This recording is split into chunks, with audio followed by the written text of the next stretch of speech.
Faoliyatimizni ajoyib yana bir sahna ko'rinishimizga beramiz. Bolajonlarimiz ijrosida marhamat. Mana sonratim qandaydir bilasizmi? Bolajonim maktabga yaxshi bo'ldi. Yo'llardan ehtiyot bo'ldim jonim bola. Asal bola.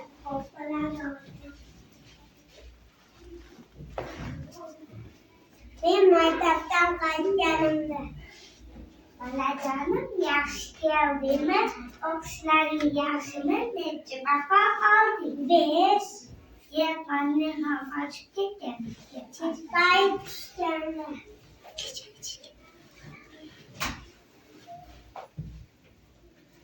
Şimdi böyle ata anasından uzak bahlik hayat geçirip seyirliklerini devam.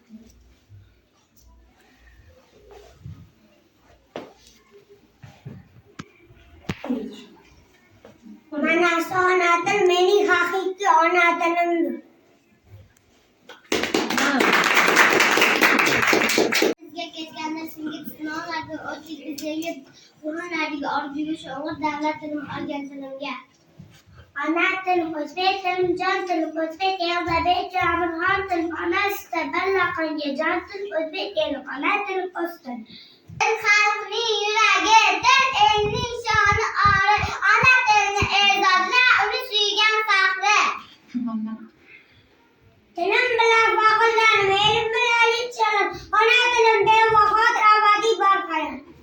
Oysha, Abdulbana Ana tilim, jon tilim, millatimning jon tilim, har bir so'zi yurakda go'yo oltindan tilim.